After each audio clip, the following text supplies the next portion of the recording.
Hey guys, stay tuned to the end of the episode where I'm going to read one of the iTunes reviews for Fascination Street podcast. If you've left one, it might be yours, and if you haven't, do it, and maybe it will be in the future. I believe that everybody has a story, and I'm fascinated to hear them. So come with me as we take a walk down Fascination Street. Hey guys, if you like what I'm doing, click the Amazon banner at the top of the homepage on FascinationStreetPod.com and do all of your shopping through Amazon. Once you click on it and it takes you to Amazon, you can bookmark it or add it to your favorites and you won't have to go to my site each time. It helps me keep the show going, and again, thanks for listening. Welcome back, Streetwalkers. This episode is with Doug Richardson. Doug is a screenwriter who has written such blockbuster films as Die Hard 2, The First Bad Boys, Hostage, and many others. Doug is also the writer of the Lucky Dey series of novels, which is about a Los Angeles detective. In this episode, we talk about where Doug grew up and what pushed him in the direction of writing and film school. We also talk about some of those aforementioned projects he worked on. We talk a little bit about his time working with the great Bruce Willis, some really fun stories about previous guests of the show, Vinnie Tortorich. And finally, we talk about his detective series about a Los Angeles detective named Lucky Dey. And the newest novel is out now. Scroll down to the show notes for a link to the newest novel in the Lucky Dey thriller series. So enjoy, folks. This is my conversation with screenwriter and novelist Doug Richardson. Yeah, talk to me, yeah.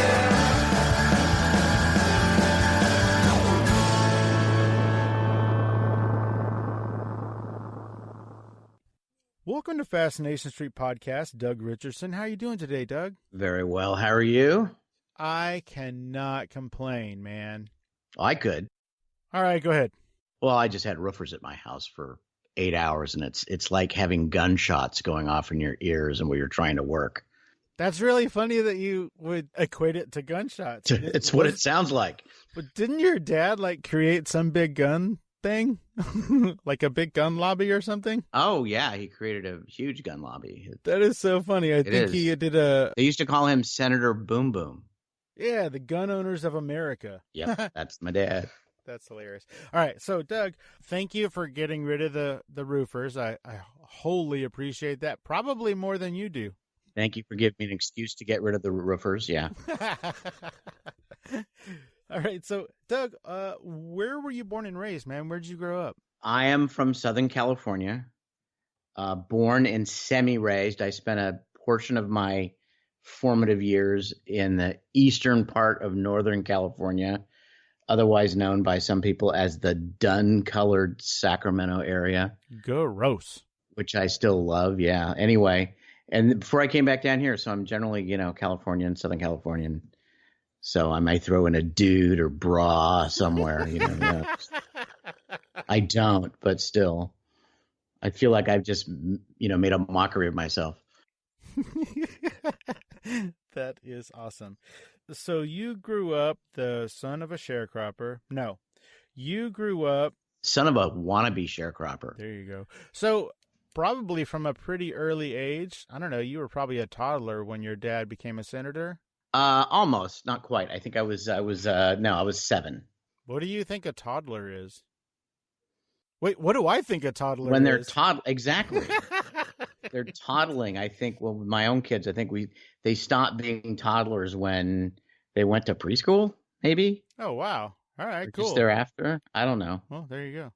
I mean, we're not going to talk a whole lot about that because that's not really... It's boring. Well, it's kind of only boring if you don't talk about, tell me about your relationship with the great Ronald Reagan. Oh, yeah. Well, I didn't have one other than he let me take jelly beans out of his jar. Please tell me you mean actual jelly beans in an actual jar. Actual jelly beans out of his actual jar on his actual So desk. How many times did you get to meet and, I mean, I'm sure you were little because this was before he was president, right? Yes, that's when he was governor. Do you remember that, or is this just stories that you were told? No, yeah, no. I remember him from, we would get these, you'd get a day off from school. And one of the fun things is, you'd get day at the office with dad, which means you got to run around the Capitol because he had no time for you. And it was the governor's office. He had kind of had an open door for kids. So we'd go in and we'd say, can we have some jelly beans? And if he was available, he'd let us into his office, and, you'd get to get jelly beans out of the jar, and he'd say nice things to you. And he was a sweet guy. Yeah, no, I remember him very, very distinctly. That is really cool. So he would like sit down and talk to you, or have you sit down and talk to you? He wouldn't like just chuck jelly beans at you through the door, right? No, it would be just a general kind of, how are you, laddie, kind of thing. And, how's your day? And just being an all around nice guy. Those were my memories. He didn't take a long time to have a conversation, but he did take the time. Oh, he was busy. That's really cool. I like that. It was pretty cool. That's awesome. It was like looking up at Mount Rushmore when you're a kid, because he was this big, tall dude with this very handsome and the super square jaw. And it was like, wow, you're a man. It's kind of what it looked like. Oh, yeah. He was like the Marlboro Man kind of thing. It was pretty. Yeah, no, he was pretty studly. I got to admit, as a little kid, he was cut quite the figure. That's really cool. That's a nice story to have. Those are nice memories. I'm assuming they would be if they were mine. No, they're great. They're great. And I'm very, very grateful, to have had that at that time. My wife and I, just for kicks, had been so long, went to the Reagan Library not too long ago to look at some exhibit. And it was trippy to sort of walk around and kind of say, wow, I sort of met that guy. And I kind of remember that period and that time. And I was just a little tiny kid, but still, you remembered. That's really cool. I never met him. The only thing I remember about him being in office was when I was in, this is going to date me too. I think I was in second grade, and he was running for president. Mm-hmm. Maybe first. Anyway, we voted at school, as first graders. Yeah. And I voted for him just because I don't really remember why, but for some reason the other guy was boring. I believe that was Jimmy Carter. Yes, it was Jimmy Carter. It but was. I remember coming home, and my parents asked me who I voted for, and I told them, and one of my parents got upset and the other one didn't. And then I said, well, who did you vote for? And then they wouldn't tell me. No, who you voted for was their business. Yeah, that's not the other way around. Yeah, because my ask them vote other mattered. Personal questions. That's right. Yeah. How's your marriage? Yeah. Well, turns out I probably should have asked that. So you're growing up in did you say the eastern part of Northern California? Yeah. Well, when you say Northern California, people mostly somehow believe it's the Bay Area, and it's like, no, it's not. It's that other side of the state, on the way to Lake Tahoe. Oh, okay, cool, gotcha. You could go ski after school. Oh, nice. Yeah. Did you move away from there after you were an adult or before you were an adult? I moved away to go to college at USC back here in Southern California, and I stayed. And you stayed. Now, I know that your dad was a senator for, 23 years or something. What did your mom do? Suffered. Oh, nice. She suffered. She raised us. She dealt with the fact that my dad, I said, he wanted to be a sharecropper. My dad wanted to, he moved us all up to Northern California, and he bought a little ranch and tried to turn it into a bit of a farm and made his kids work. And my mom was a city girl and did not like all the dirt and mud and plants and stuff that was grown there. But she was it was like, it was a TV show a long time ago called Green Acres. And that's what my mom used to my mom used to compare her life to that. Oh my gosh. So she was just the dutiful political country wife. I think that was Eddie Albert and Ava Gabor. Something like that, yeah. One of the Gabors. Yes. The sister of Jaja. So I think that was Ava. There you go. So wait, so was your dad trying to do this while he was a senator? Yes. What? Yes. I'm so confused. Two things at once. Why? he was a senator and he did it his business and but when he had weekends and when he came home and he wanted to relive his favorite parts of his youth, he said, which was when he would spend summers on a relative's Indiana farm. So he wanted a little farm. So he wanted to grow things and raise things and butcher things and Oh, wow. all kinds of things. Yes. His schedule was very interesting. His weekends were wild. Yes, wild. He was a busy guy. You moved away. Let's just assume it was to get the hell out of there. But more importantly, let's say it was to go to USC. Right. What did you go to USC for? To study in their famous cinema school. Okay, so what made you decide that that's what you wanted to be? Because some people, that occurs to them while they're at school, but this occurred to you before you went. So what was it? Yeah. Now, before I went, I was that kid who would escape any chance he could into a movie theater. I would play hooky from school and I would find a way into town. And we had a mall that had actually one of the first fourplexes.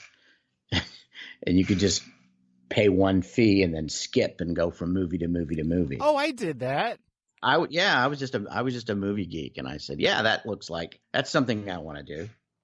I think the last time I did that, Burbs was in the theater with Wow. Tom Hanks and Corey Feldman. Wow, that was a Tom Hanks movie called Burbs? The Burbs, yeah. The Burbs, wow. Yeah. And so it was The Burbs was in the theater, and then after I watched that, then I skipped over to see, I believe it was a Nick Nolte film with a little girl called, I want to say it was like Three Fugitives. I have no idea. Yeah, it was like him. He was on the run. He was on the lam with some other dude and some little kid. Anyway, yeah. By the way, at that time, that would have gotten sold as a movie. Here's the pitch. Yeah. Nick Nolte on the lam with a little girl. Yeah, there you go. Warner Brothers buys it. I don't remember who the other person was. I want to say it was someone funny, I hope. Martin Short. There you go. Exactly. There has to be a comic relief, right? Well, when you do a buddy movie, one of them has to be kind of funny. One of them has to be a grouch. To digress, it still cracks me up. At one point, I was asked to make an incredible amount of money rewriting this script that was really bad and this movie that was destined to be bad called Operation Dumbo Drop. Oh, no. And they were just throwing so much money at me. And it was like, you have to, we're flying you to Thailand right now. And we're going to, unload a dump truck of cash in your bank account if you go rescue this movie. And I remember reading the script and I said, I don't know anything about this thing that could be remotely funny. And they said, we've got Danny Glover and Ray Liotta. And I said, great, 2 straight men. Who's going to crack the jokes? The elephant? I'm serious. And they said, well, no, but they're offering you a lot of money. And I forget who the director was. You need to get on the phone with the director. And I said, if you put me on the phone with the director, I'm going to talk him out of doing this movie. I promise you. Because this is a career ender. That was the last I saw of the movie, other than I heard it came out and it died and but it's like, yeah, you've got to have a funny guy in the duo and it can't be the animal, so, in Nick Nolte's case, at least he had Martin Short. There was funny moments. Oh, it was Simon Windsor. Everybody knows that Simon name. Windsor. It was, I actually remembered it. I just wasn't going to say it. Oh, well, I remember that movie, and for some reason, I don't remember Ray Liotta. I remember it being Iron Man. Oh, which is completely wrong, but that's how I remember it. Downey. See, but Downey Jr.'s funny. That would have been good. That would have been way better. Maybe I cast him in it because I needed it to be funnier. He did a Vietnam comedy called Air America. Oh, that's what it was. I think you're conflating 2 failed Vietnam comedies, which I think there was only the one that was good. That at least made people laugh. And I'm also conflating Air America with the radio network that Mark Maron used to be on. Oh, goodness me, yes. Isn't that That's crazy? right. It's Man, true. what a tangled web. It is. So you used to skip into theaters all the time, and you were checking out all these movies, and I'm assuming there were talkies by then. But Yeah, I'm old, but not that old. They were in color, too. Oh, my goodness. So you're seeing these movies, you love movies, but what made you think you could write them? Like, what made you think you could write anything? Oh, I didn't have a clue. I wanted to make movies. And as I went to film school and somehow convinced them to let me in, and we began, you go through the process of making films, I began to see that a lot of the directors who I really admired were directors who'd been writers before they directed. I thought that was a really smart move as a way to become a director. So quickly after film school, I began writing, because anyone can write a script. That's what most writers think, or most people who want to be writers think. A script is easy to write. So I thought I would write my way into the business, and I wrote my way into the business. And at one point I said to myself, you know what? I don't want to do this directing thing. And I seem to be pretty good at the writing thing, surprisingly enough. So I sort of stuck with it and stayed in my lane. That was a lot of ground we covered there. So first, let's talk about the shit-tastic USC. Because when you went there, it was not what it is now, the film school department. No, it was a tiny school in the Quonset huts, which we used to call it. There were only 20 kids per class, per year. It wasn't a big giant. The film school, first of all, there were not many film schools. There was USC, UCLA, NYU, and CalArts. That was it.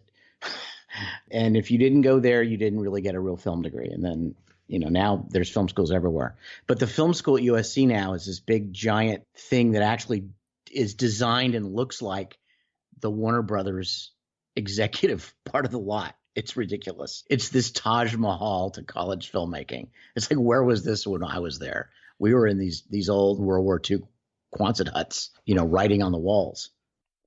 Now, Warner Brothers is the one in Burbank, right? Yes. All right, I've been there once. Yeah. That place is enormous. It's huge. So is Disney. Disney's also there. Oh, Disney Studios is there too? Is also in Burbank. Oh, okay. Was there anybody in your class that we know? Yeah, I mean, not giant names, but a lot of people went off and worked. It's funny, there was an undergrad and a graduate class. It's sort of, we all went through in lockstep. It was almost as if we were in the same school and the same courses, because the graduate course was almost the same as the undergrad course. So Ken Kwapis, who went on to direct quite a number of things. I think he directed a bunch of The Office, I think. He did direct a bunch of The Offices before that. He did Sisterhood of the Traveling Pants. Oh, yeah. And I remember bumping into him once on the Warner Brothers lot, and he was doing the Sesame Street movie. I said, how's that going? Film school pal. And he said, I'm trying to figure out how to shoot a giant giraffe. He says, that's my job, figuring out how to get the giraffe into shots. So get the giraffe in the same shot as a person. Oh, that's whatever gotta be it was. rough. Yeah. So these are real first world problems. Anyway, so it was Ken Kwapis. Tony Gayton, who has written a bunch with his brother Joe. They had a television show called Hell on Wheels a few years ago. Tony also wrote a kind of a cult movie called The Salton Sea. Hell on Wheels was on AMC, right? I think so. I think it was a period piece about the railroad in the 1800s or something. Right. Oh, okay, cool. Nice. So, yeah, there's a few other people I went to school. Oh, Robert Rodat, Saving Private Ryan. There you go. Oh, nice. Oscar Going back to Tom Hanks. There you go. Very People think cool. that Steven Spielberg and Tom Hanks just made up that movie. But no, there was an actual guy named Robert Rodat who wrote that from scratch. So that was an original screenplay, not an adapted screenplay. It was an original screenplay. So I have heard from many people who went to film school, different film schools all over the place, and they all basically say that film school doesn't really teach you how to make a film. It just sort of guides you in that direction. Does that make sense? Totally. And out of the words of one of the great masters himself, George Lucas, who showed up the first week I was in school, and he said, much to the chagrin of some of the professors, he says, this school will not teach you anything about how to make film, but it will give you a laboratory in which to teach yourself. So you get out what you put into it. And I took those words to heart, and he was right, boy. There are people who were with me who went through all the program and actually graduated, and I promise you they would not know where to put a camera if you just gave them 2 actors and a soundstage. And there were others who turned it into, their own great experiment. Well, if you gave me 2 actors, a soundstage, and a camera, I wouldn't know where to put the camera either. So can I say I went to film school? Yes, you can.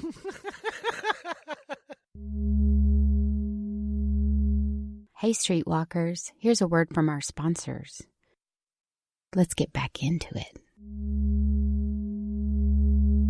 Because everyone can go to film school now, because every college has a film program. Nice.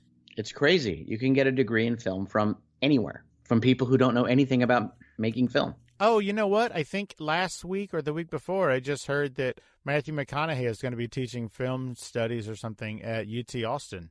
Right, but at least he knows a few things. Well, he does know a few things. I think he's been on a couple of movie sets. He might know how stuff works. As a PA, I think. He was getting somebody coffee. But seriously, if you took his class, you're going to get stuff. I mean, you're going to get real world, tons of practical stuff. When I read that, I said, okay, go to school there because you're going to walk away with something. Well, I think that director Kevin Smith said that the reason that he left Toronto Film School after, 6 or 8 months or something was because he felt like it was costing too much for what he was learning. And he said, if I'm going to spend that kind of money, I should just make a movie and learn how to do it while I'm doing it.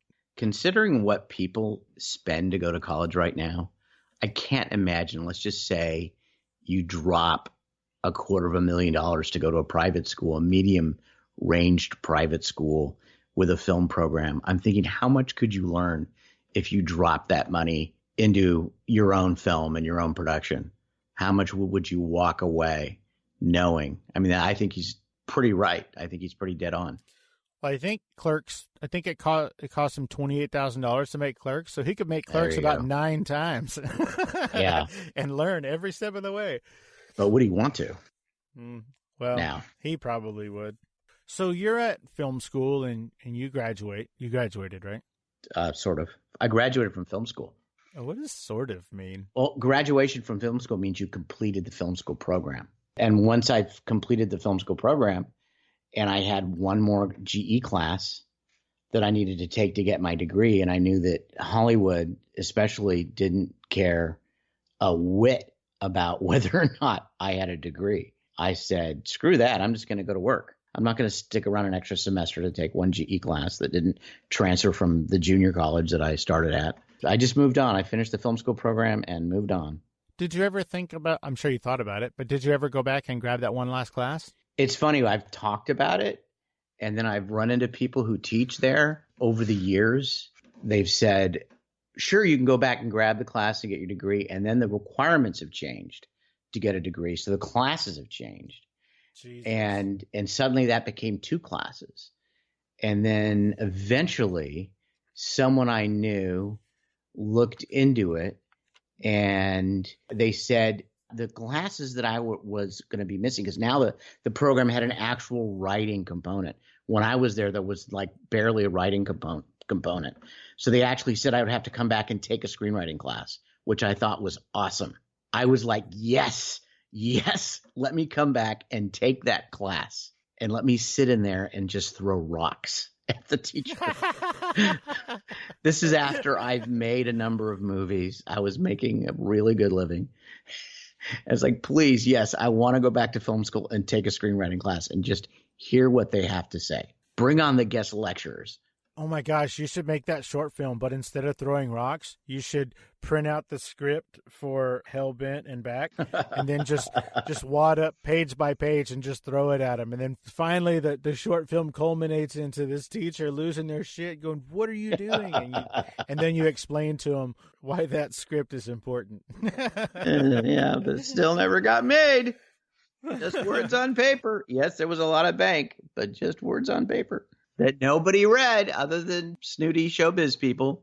Well, so tell everybody listening why I brought that film up. It's a historical film, even though it never got made. It's a historical screenplay, I guess. It's historical not because it takes place in history, because it is.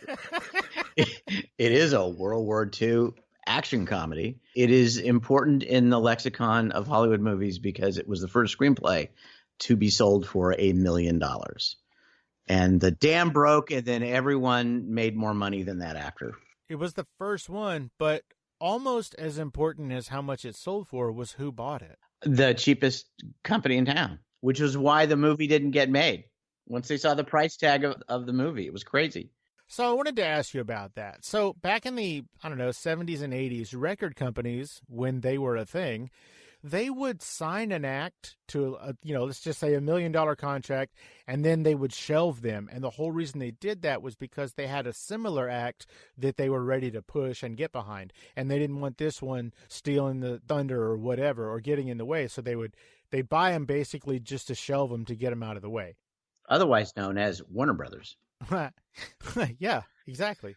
Now, studios or TV, I guess studios, production companies used to do that with talent. Like they would say they'd give, let's just say they'd give, Jerry Seinfeld, they'd give him a deal, but it was just sort of a deal to keep him from working for somebody else. Right. Do you think that that's why they did that? Why they didn't make your film? Oh, no. It was best intentions. Entirely. They were all excited and jacked about it, especially Disney, because they were kind of chagrined that they were being the mouse house that was known for being the most frugal studio in town, got swept up in a bidding war. Not even a bidding war. They actually preemptively bought that, which was crazy. Before anyone kind of got up and bid for it, they preemptively came in with a number, and it was very high profile and they had every intention of making the movie. And then comes the process of, we're going to turn it into a feature and it's going to cost how much?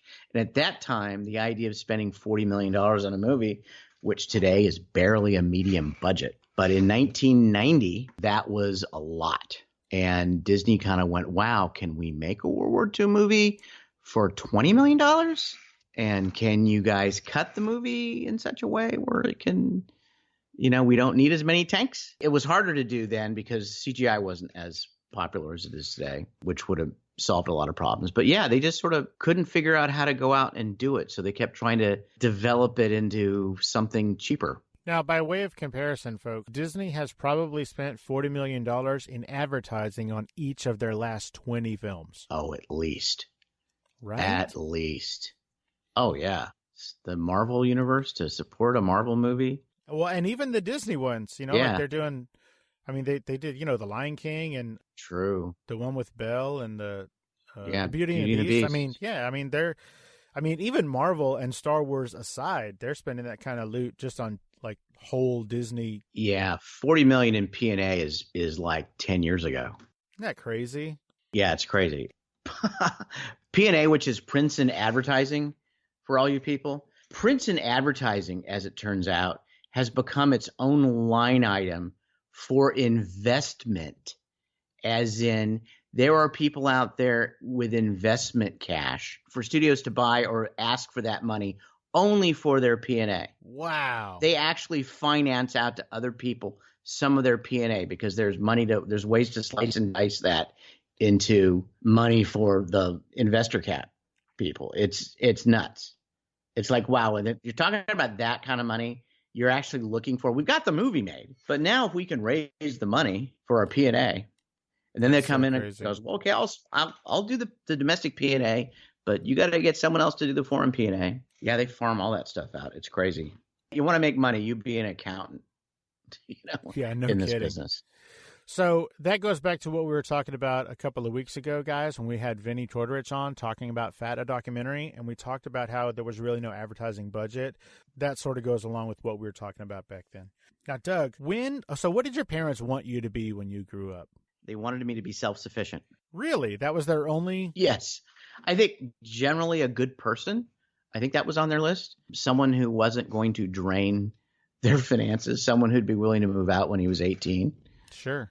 My dad had this whole credo. He used to tell this great story about in the old days of the West, each member of the family had their own dinner plate, and they would have to take care of that plate, and they'd eat their breakfast, lunch, and dinner off this plate. And when the kid turned old enough to get out of the house, the dad would break the plate. So my dad used to say, so I'm going to be breaking the plate with you when you're 18. You know that. And hopefully you said, Dad, half of those kids died. You know what? If I'd been half as clever as you, I would have said something like that. But no, I just kind of sat there like a deer caught in the headlights and saying, okay, all right, I'll get out. You don't love me. I'll go. That's hilarious. So, and going to film school, that was like, yeah, no. I didn't get a lot of support. Because it wasn't really a viable, I guess they grew up away from, Hollywood in the limelight. And so did that just really not seem like a viable option? Well, in truth, Mom was from Southern California. And my dad, where he met my mother, was when he'd moved to Southern California. And at that time, he was a graphic artist living in East Hollywood. And so he knew a fair number of people in show business and didn't exactly care much for them or their morals, or attitudes or politics. So the idea of me entering that world wasn't very appealing to either of them, let alone the idea of me making a living off of it sounded like a fantasy to them. So when did you find out that you could support yourself doing that? I don't think you find out you can support yourself doing it until you actually do it. And then you do it over and over again because it's, it can dry up tomorrow.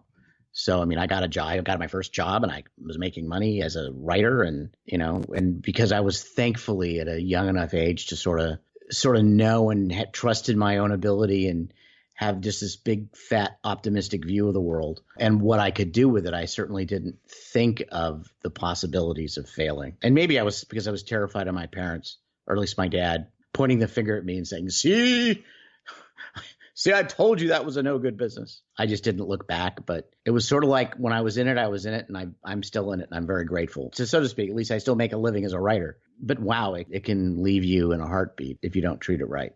So I've never taken it for granted that I think I was going to make a living from it. Well, you are, so congratulations. Now, yeah, somehow. I believe that the very first thing that you had optioned, I think you sold it for about $2,500. I sold it for exactly $2,500. Oh. And I still have a copy of the check. Now, there's a cute little story that goes along with that I really, really enjoy. Can you tell me about, the person that led you to the person who bought the option? Holy Toledo. Did you read this in my blog? No. But we will talk about your blog. But I specifically stayed away from it because I wanted you to talk about. Are we talking about Charlotte things. Clay? Well, I didn't know her name, but now I do. But yes, now it's Charlotte Huggins? Sure. Yeah, I wrote the script on spec, and Charlotte Huggins gave it to somebody she knew who knew Bruce Lansbury, who was Angela's brother, and he'd worked on the Mission Impossible TV show or something like that. And Scott Wynant, who's a television director now, a very successful one for some time. Scott was involved in his company, and I'm trying to remember the exact story of who got what first. But yeah, my old friend Charlotte Clay, now Charlotte Huggins, I think passed that along to somebody, and that's how that started. Does that sound close? It does. Am I leaving something out? You are leaving something out. Are you and her still friends? We will occasionally bump into each other or trade emails. Her assistant emailed me the other day. Why is that? You're being very coy. I am being cagey. It's because I'm trying to get you to talk about somebody wanted 10% just for introducing you to somebody. Well, yeah. That was a long time ago. So was that Charlotte? It was Charlotte. Oh, okay, good. I didn't pay her. I'm aware of that. And I was under the impression that was the end of your friendship. I think that was the straw that broke the camel's back. But yeah, no, I don't know. I just didn't understand why I was going to pay her 10% for handing a script to somebody. There was no agreement that, okay, right. Chuck, which is what I used to call her, when you give the script. And I was in a term of endearment because there's no one cuter on the planet than Charlotte Huggins. Oh. At that time, Charlotte Clay. Oh, yeah, she was Holly Hunter before Holly Hunter. But my thing was, okay, I gave we didn't have an agreement that she was even going to get to shop it or something like that. She just gave it to somebody and there was a check and it was $2,500, which was nothing, pretty much, not a whole lot. And she wanted me to give her 10%. And I didn't think that was right to ask for that. I didn't even think, maybe if I would have thought about it, I would have bought her a nice gift. I don't know. I can't say that was a long time ago and I was a different person. I was a long time ago, and even too. How is it that you heard this story? What? That's what I want to know. Did you have Charlotte on there some time ago? Nah, I heard you tell it on a different podcast. Oh, okay. That's what happened. Didn't remember if I told that story. You told it, but it was about, I don't know, 7 or 8 years ago. Oh, okay. So yeah, it was a while back. So everybody who is listening, I want you to pay attention to this phrase, and hopefully I'm not going to mess it up. Doug, are you responsible for the iconic phrase "Yippee-ki-yay, motherfucker"? No. Damn it! No, I wrote Die Hard 2. I'm going to slap. You know what? You're closer. I think I was the first person to put it into another screenplay. To find the spot to put it in another screenplay. And actually, I put it in others after that as I worked on versions of 3 and 4 over the years. But no, and I'd love to know, because there's been differences in opinions over the years as to who and how that came up. Was that in the original script? Was it something Jeb Stewart wrote? Did Steve D'Souza come up with it on the day? It sounds a lot like the kind of thing, having spent as much time working with Bruce as I have, that Bruce would have come up with, and someone said yes, versus the 50 other things he comes up with where you go, no. Well, the next time you and Vinny are having a silent bachelor watching party. Oh God, here we go. Reach over. They're not so silent. Sure. Yeah, he also claims that both of your wives are there for this event, but I'm doubting that. Now, the next time you do have that, do you want to deep dive into how that actually happened? I can tell my side of. I do, Vinnie but Tortorich's first, sad tale of actually expressing to me that he watches this show and likes it. Yes, but also I want you to promise me that the next time you do see him, you're going to give him a rash of shit because he's spreading it all over Hollywood that you wrote. Yippee-ki-yay, motherfucker. Yeah, that is kind of a thing that I think he sort of has done a couple times, and I've said, no, don't do that. I didn't say that. I didn't do that. I wrote that in another script because it needed to be in it. Yo, that's true. That's true. It's sort of it's a slogan. It's a catchphrase. It is. So tell me about how that happened that you two watched The Bachelor. Oh, it was almost exactly a year ago. A little bit more. We were having dinner. My wife and I, and my daughter joined us actually with the fabulous Vinnie Tortorich and Serena Scott Thomas. And somehow The Bachelor came up. Oh, Vinnie was late. Yes, and the ladies began talking about The Bachelor, and she and Vinnie watching The Bachelor. And I said, I find that hard to believe that Vinnie, who's the manly man of men, watches The Bachelor, a show which I was not allowed to be in the same room with when my wife and daughter watched it, because I would say too many things that they didn't like. I would just crack wise, and they would say, go back upstairs. So the idea that Vinnie watched it was just to me an anathema. And she says, no, he watches it. So he finally sat down at dinner, and I looked him straight in the eye. And I said, tell me you don't watch this show. And he goes, no, I do. I love it. And I said, relinquish your man card right now. You've now lost your man card. It's gone. Give it to me. And then he proceeded to argue with me about it, to which I said, there's no argument. What was his argument? Sociological, anthropological way that men look at women, and the whole thing is a knot in the post. It's like, and it's, oh man, I was like, no, I'm not buying it. How it ended up that we watched it together was because Vinnie and Serena are such good friends, and Serena was out of town, and Karen, my wife Karen, and my daughter Kate felt that Vinnie was alone and watching The Bachelor. All alone without Serena. So they invited him over. And because Vinnie was coming over, and Vinnie and I like to maybe drink a little tequila or scotch, I said, I'll cook a meal, fully expecting to be kicked out at the time the show started. And I cooked a meal, and I was invited to stay, which meant I would be allowed to crack wise during the show. Finally, legally. So I sit in the back of the room now that they come over, and we do this almost every week now. From Bachelor to The Bachelorette to now Bachelor in Paradise, or just Paradise as they call it. They have their own short thing. It's Paradise Night. So they come over, and then I cook a nice meal, and I sit in the back of the room. And through Vinnie, I'm allowed to crack wise and make fun of stuff that I see on screen. Yet he's still front row and loving every moment of it. And trying to hang on to his man card. That really sounds like a podcast.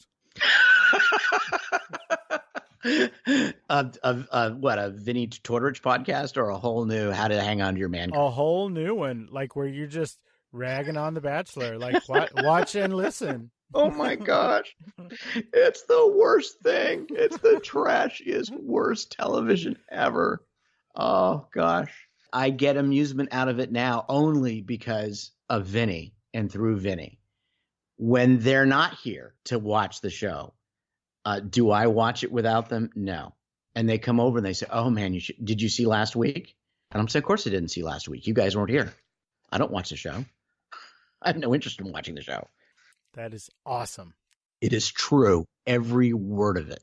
I believe you. I didn't believe Vinny when he was like, no, our wives are there. Our wives are there. And I was like, they are there. I was our like, wives are there. My daughter's there sometimes.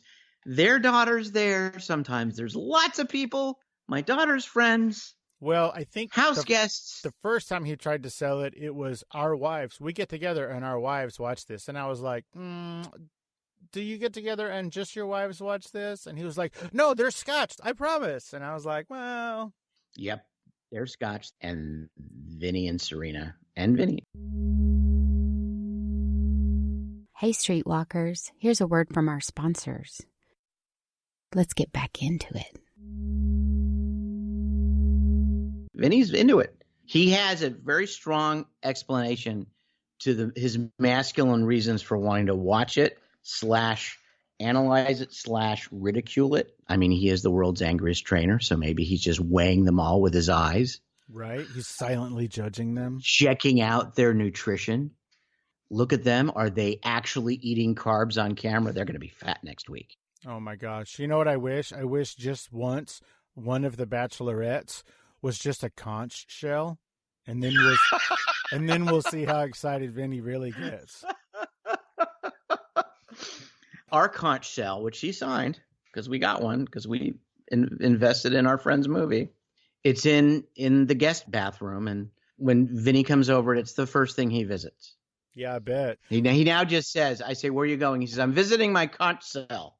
Yeah, I told him I didn't want a conch shell because I didn't want anything in my house that he had put his junk into. There you go. Well, ours is just it's a stunt conch. Sure. So you think, but he keeps visiting it on the regular. Perhaps when he's visiting and he locks the door, that's right. He's sizing it. He's reenacting the glory days. Now, so tell me how it came to be that you wrote Die Hard 2. A very smart man by the name of Larry Gordon, who produced the first one, former president of Fox. He very wisely somehow knew all the parts and all the dominoes falling into each other in getting 2 made and how complicated that could become. The movie had only been in theaters 3 weeks when I have a meeting, one of these meetings, general meetings, you go meet with the producer. And the pitch was very simple. The pitch was, do you like Die Hard? And I was like, well, yeah, actually, I've already seen it twice. And it was like, well, do you want to write the next one? My eyes glazed over and I kind of like, what? You want me to what? And he said, here's the plan. See, they don't want Die Hard 2 right now. This is what he said. I'm paraphrasing. He says, but they're going to want a Die Hard 2. And when they're going to want a Die Hard 2, they're going to have to go out and order up a Die Hard 2, which means they've got to go out to all the agencies and say, who wants to write Die Hard 2? Then all these writers are going to want to come in and write Die Hard 2. And so now you have all these writers vying for different versions of what kind of Die Hard 2 they want to write. And that's going to take a long, long time. And then there's this other part of the equation, which is this guy named Joel Silver, who is not the easiest guy in the world. But once the movie gets going, Joel has to be involved. And that's another complication that Larry didn't want to have to deal with. Or his brother once said, Joel Silver is another word for Larry's first heart attack. So let's just simplify things. I have this book called 58 Minutes, and maybe you'll adapt it for me. And because I'm Larry Gordon and I used to be president of the studio and you're a baby writer and nobody knows you from anybody, I'll just call the studio and say, I've got this guy who's going to adapt this book that we bought. And they'll just say, fine. And that's what happened. They just said, fine. And Larry said, they're going to think you're adapting 58 Minutes. Between you and me, you're writing Die Hard 2. And by the time you finish the script, they're going to want Die Hard 2. And I swear he had it down within like 2 or 3 days because I delivered the script and Joe Roth took over at the studio from Leonard Goldberg. And Joe Roth said, "Where's Die Hard 2?" And Larry said, "Funny you should ask." And he already had it in his back pocket with nobody knowing the wiser. Nice. And I was the lucky guy. Well, you were lucky for a few minutes because didn't you get fired? I got fired. I knew well in advance I was going to get fired. I remember Chuck took me out to lunch and said, "Okay, so here's what's going to happen." I told you about Joel being Larry's heart attack, which Larry didn't want to have another one. Joel's contract, once Die Hard 2's called Die Hard 2, Joel's contract kicks in. Joel's going to do what he did to Jeb Stewart on the first one, which is fire you and bring in Steve D'Souza. And that's just what's going to happen. So just be prepared. And I said, okay. So I delivered it, and the movie got greenlit, and Joel came on, and then he fired me the next day. Exactly as predicted. That is amazing. Well, I'm glad you were prepared. As Joel said, when I called him to actually argue my case, he said, "What are you complaining about? You already wrote a hit movie." And guess what? Years later, I've bought a house, written on 2 other Die Hards, worked on other stuff with Bruce Willis, stuff like that, all from this movie. Did you write on 3 and 4? I worked on a version of 3 and I worked on a version of 4. Now, 4 is the one that had Kevin Smith in it, right? Yes. Live Free or Die Hard. Yes. It was originally titled Die Hard 4.0. Oof. I like the title they picked. So yours, Die Hard 2, that was Die Harder, right? Yes, Die Harder. Right, cool. There's a French version, which is Die Harder. Die Harder. Emphasis on the der. I like that. Did you write the Die Harder? I said, yes, I did. I did write Die Harder. So how did you transition to Bad Boys? Because I think at the time, Will and Martin weren't movie stars. No, they were television stars. The Will and Martin of it, of the Bad Boys of it, the version of Bad Boys that was just before Will and Martin came on board. Because this is one of my favorite pieces of Bad Boys trivia, was with Michael Bay attached to direct. Before Will and Martin came on, the version that he was going to direct was starring Dana Carvey and John Lovitz. Thank you. Marcus Burnett, Mike Lowry. Mike Lowry. He was supposed to be all sexy Mike and Lowry. stuff. And which one was going to be Lowry? Yeah. I do not know. Matter. I didn't see that version. Doesn't matter now. So it's one of those things where I knew that one of the producers, and they needed someone now and fast and available, and I happened to be now and fast and available. And that's how Bad Boys happened. They had Martin and Will, who were TV stars, and they both had a hiatus at the same time, roughly, and a studio that was willing to throw a very small sum of money at that time at making what they thought was an urban movie, code word, African-American movie. That's yes. what they thought they were. And Don Simpson and Jerry Bruckheimer, who were sort of not doing too well at that time in their business. And it was like, just go to Miami and, try and make something out of this. And it evolved. That's what can I say? It evolved and it evolved well, despite a lot of obstacles and turmoil. Let me put it that way. Well, that movie is awesome. Thank you. My kid and I have probably watched that movie. Oh, God, it's got to be in the 40s. We love that movie so much. Are you looking forward to Bad Boys for Life? Now, I was going to ask you, do you have anything to do with that? Nothing whatsoever. Now, the first one was a huge hit, right? Yes. Otherwise, they wouldn't have made a second one. Right. Did you have anything to do with the second one? Not the one that got made. Interesting. I was in the room for 5 minutes on. You were in the room when Bad it Boys happened? 2. The room when it happened? I was in the room when it happened. I was, there was a brief moment where Michael Bay was not involved in Bad Boys 2. So I became involved in Bad Boys 2. And then Michael Bay re-involved himself in Bad Boys 2. And so I became uninvolved in Bad Boys 2. Gotcha. And that was also before Michael Bay was a big-time director. I mean, he was directing commercials and music videos. Commercials and music videos. Hadn't even done television. Like McG. That's right. But he was McMichael. Still is. McBay. That was before Bayhem. So, okay, so you have worked a lot with Bruce Willis. I have. Now, you can say nothing if you want, or you can tell me some nice things about working with Bruce Willis. I can say a lot of nice things about working with Bruce Willis. Really? Yeah, I've had very good experiences with Bruce. which shocks some people. You know, you have those meals or those lunches or those people who call you up saying, okay, I'm about to go work with Bruce. And, you know, can you give me a tip or two? And it's funny. I remember when I was about to go work with Bruce seriously, even though I'd been fired from Die Hard 2 and didn't work with him on Die Hard 2. I only worked with him later, and I was about to go work with him on something. And I remember calling Tony Scott and saying, you know, do you have any advice? And so he told me all the Bruce Willis stories that he could muster. Bruce is a big, giant movie star, and sometimes big, giant movie stars are an acquired taste. I can understand why some people have trouble with him. I've never had issues with him. We were always really direct and really blunt with each other when we worked together. I think if we did again, it would be the same thing. My whole thing with Bruce was always, Bruce likes to argue. You know, it's one of the things I think he does very well. There's an axiom in Hollywood, which is it's called the movie star is always right, or it's done in this, you know, how do you say no to a movie star? Answer, you don't. So a lot of people live by that. And that becomes a very hard thing to do when you have disagreements with a movie star, because people think it's this verboten thing. You don't say no.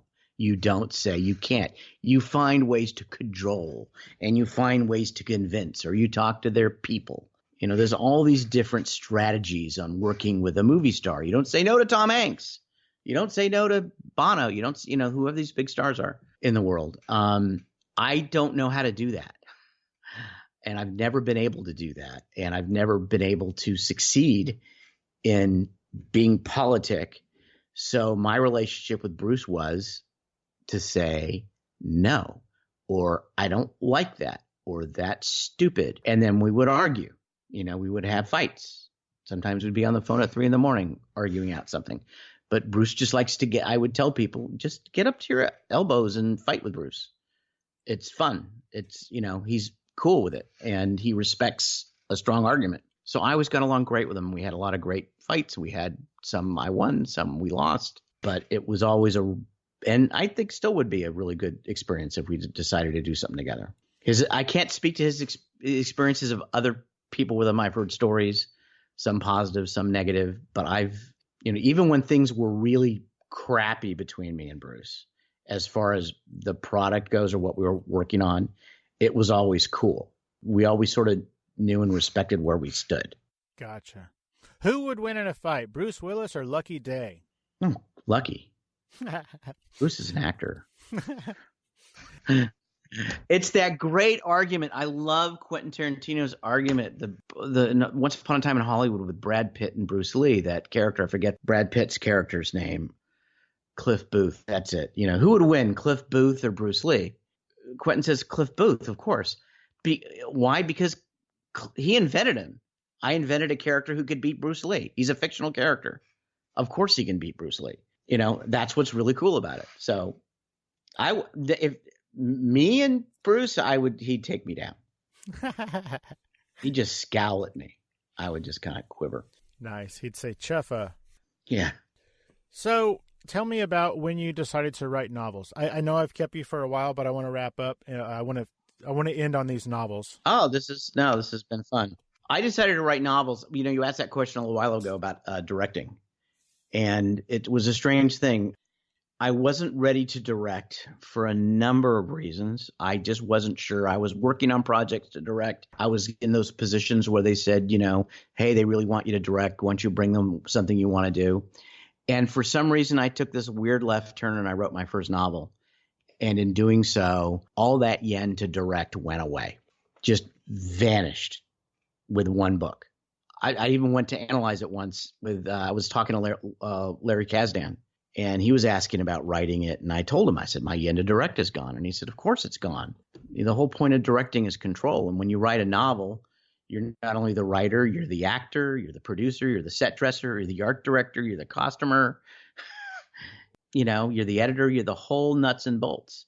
So that's why I turned to novels, and that's why I stick with them. They're extraordinarily satisfying thing to do. Plus, you have an incredible relationship. The other part about writing novels, which is great, when you write movies for Hollywood, it's really great to write a movie. It's really fun to write movies in certain circumstances. Hit movies even better. It's like crack cocaine. You know, you just want to go back for more. But your reading audience, when you're writing to be read, the people who read in Hollywood are jaundiced. They're the great quantifiers. They're not reading for enjoyment. They're reading, is this script going to take me to the higher position at my next job? Is my client going to want to be in it? Does my boss want to be involved in this? Is he going to yell at me if I bring this to him? Everyone in Hollywood reads with an agenda, and that's not an enjoyable read. Once I began writing books and blogs, but primarily books, there's a connection with the people who actually read to be entertained. And that was sort of hard to turn my back on. And that's why I do it now. I just have a great connection with my readers and my fan base and my characters that I love to write. And I don't feel I need to go out and direct and be in the middle of a giant hurricane. So how many have you written? 9 novels. Other than Amazon, where can people find them? You can find them on all platforms. It's all indie, which is fun. You can find my books on iTunes and in various places. The most fun stuff lately is I'm on all the Audible platforms. Yes, I'm on Audible. Oh, cool. But there's a whole lot of other audio platforms I didn't even know about out there. Those of you people who think Audible is the only game in town, there's a whole lot of other platforms. There's library platforms and stuff where people listen to books. And the most fun thing I've had in a long time as a writer is doing the audiobooks. So you're doing the audio? Books. Yeah, I'm doing them. I'm not doing them as in I'm not reading them. But there's this if you ever ask me one of the most great joys as a screenwriter, there's these crazy people that you work with as a screenwriter called actors, and they're certifiable. They're crazy, and they're really hard to really be friends with. And I mean that in the best way, but they're these magical human beings who can take something you do, and when they're good, they elevate it to like this different place. And as a writer, you go, whoa, that's just amazing. I kind of meant that, but wow, you really made that work. Well, that's what like having my books read. That is what having my books read feels like. I have Tim DeKay from White Collar. Ooh, I love him. And he's phenomenal. And we kind of found each other when it came to this. So does he read all of them? He's so far the first 3 that are out. He's read the first 5. The 6th comes out as a book this Thursday on the 12th. So I don't know when you air this, but on September 12th, the 6th Lucky Dey book, Hips Looking Dead, comes out as a book. And we're going to get on the audio soon. The audio for the other books will be rolled out through the fall and into the winter. The first 3 books are available. And Tim says he's not leaving Lucky Land, which I'm very grateful for because he is killer. He's so good. And I'm so grateful that because I came to him just because I listened to so many auditions from other actors and I loathed every one of them. And then Tim says, do you want me to read the books? And he read me a chapter pro bono just to hear it. It was amazing. Truly, truly gifted man. Were you guys friends before that? Yeah, our kids went to preschool together. Cool. We've been friends. We've been friends ever since. And Tim came on the project only because after having listened to 3 hours of audio auditions, I said specifically, I want to put a gun in my mouth. It was so excruciating listening to all these bad actors reading stuff that was well above their pay grade. And so I sent this love note to Tim.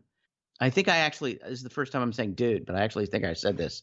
Dude, I said, this is my being a fan saying, I really appreciate what you do and how you do it, because it's really hard to do what you do, what actors do, and to do it well. It's really hard. And he says, well, yeah, why? And I said, I just went through all these auditions for the Lucky books and they're just horrible. And I just want to put a gun in my mouth. And he says, do you want me to read them? Just like that. And here we are. Again, very blessed. I know I should be selling stuff here, and I probably sound like I'm selling. I love listening to Tim read the stuff that I know what's coming. He's that good. He's that interesting. And it's, by the way, reading books is hard. It's not easy. It's not just reading. There's a whole art to it that he's figured out. Had he done that previously? No, he was kind of interested and curious about it. Wow. That's his thing. So Kick yeah, ass. and we had talks, and it was a learning curve. And what I like, he's a fan of audio, and I'm a fan of audio. So we both talked about what we liked and stuff, and he began to sort of form his style. I think he's going to do extraordinarily well in it. There's one audio reviewer who we gave it to, who just came out of his chair, or whatever you call it, out of his headphones, thrilled with A, having discovered the books, but B, he's now become the big Tim DeKay fan. I guess there's a fellow by the name of Dick Hill, who was one of the great and famed readers of crime fiction, having done the Harry Bosch books and such, the Connolly things. Yeah. And his reaction was, Tim might be the heir apparent to this guy. Oh, snap. I love his work that much. And I was like, holy Toledo, that's really amazing to hear. So good on Tim. I'm very, I feel like I'm on the Tim ride right now. Well, to Tim's credit, I mean, audio aside, his acting is excellent. We never miss an episode of White Collar. I mean, from beginning to, and this wasn't, we just found it last week and we binged the whole thing. No, we were watching it in the moment while it was on. That might have been the last appointment television in our household, was that show. I feel a Tim DeKay podcast coming. Well, I don't have that dude's information. I will reach out to him, but the Fascination Street. Well, I might put out the good word for you. How's that? Oh, that'd be really cool. He is a great guy, as human beings go. I talk about actors being insane. He's actually sane. I have seen him on things where he wasn't acting, like on a talk show or something, and he just seems like the most affable, easy to get along with. Like, he just seems like a straight sweetheart.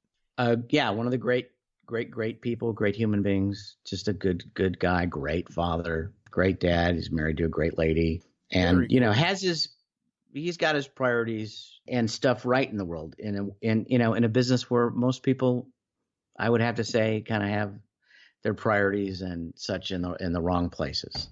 But then again, he's probably most famous for being Bizarro Jerry. So,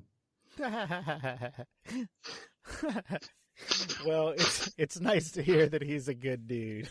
It is. It's always good. There's not enough of us good dudes out there, at least, that we can talk about. Yeah, no kidding. Doug, where can people find you on social media? DougRichardson.com is my website, or you can just go to my Amazon author page and read all sorts of goofy things about me, as well as order up my books. So that's the easiest places to find me. I'm on Twitter. I'm in the Twitter sewer, as I call it, because you have to be in social media. Yeah, and I can be found on Facebook and stuff like that, but primarily the website is a good place to go. Sign up. You can sign an email list, and you can get Lucky Dey updates and all sorts of stuff. Cool. Everybody scroll down to the show notes, and all of his social media and website information will be in there, as well as an Amazon link to his most recent book. Before I let you go, Doug, is there anything that we didn't talk about or I didn't ask you about that you wanted to talk about? It's probably an endless number of things having to do with Vinnie Tortorich. Man, where could we go? But maybe for another podcast, we can just do the All Vinnie podcast. Or, oh my gosh, that'd be awesome. Or the If You Get Me Drunk, I'll Tell You Stories About Michael Bay podcast, but you'd have to get me drunk. Sweet. All right, it's a date. All right, well, Doug, thank you so much for taking the time out of your busy schedule to hang out and let us get to know you a little bit better on Fascination Street. Well, thank you very much. It was a lot of fun. Oh, it was the pleasure was all mine, man. I hope you had fun, but I know I had a blast. I had fun just not having the roofers over my head. Well, you're welcome. Thank you, sir. Thank you, Doug. You have a great rest of your week. You too. Thank you, Doug. All right. Take care. Bye-bye. This is an iTunes review for Fascination Street Podcast.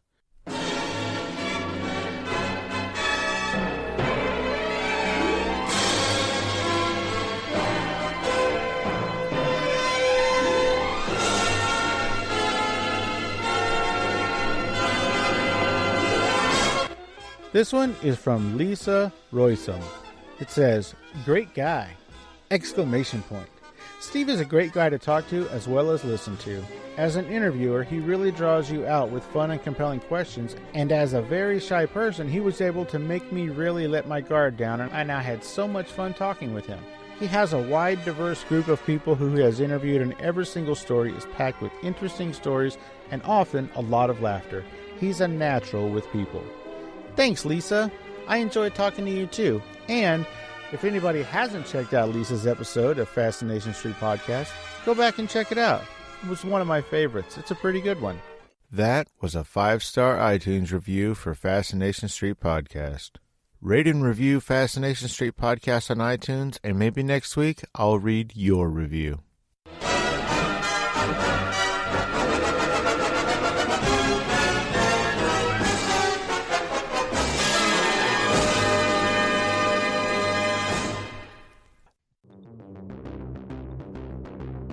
As always, thanks for listening, Streetwalkers. And don't forget, follow the show on Twitter at FascinationSTPD, on Instagram at Fascination Street Pod. Follow the podcast page on Facebook at Fascination Street Podcast. And of course, you can always email me at fascinationstreetpod@gmail.com. And if you haven't already, don't forget to hit the like and subscribe button and rate us on iTunes. For the next 3 months, everybody who rates and reviews the show and sends a screenshot to fascinationstreetpod@gmail.com will get a free surprise gift mailed to them. Every single one of you. So do it. Thanks, Streetwalkers. Opening music is the song Magnolia from the 2014 album Intransigence, used with permission from Douglas Miles Clark. Closing music is Apollo from the 2001 album Into the Known by the band Sapphire. Thanks for hanging out with us and getting to know a little bit about our guest. We'll see you next time on Fascination Street.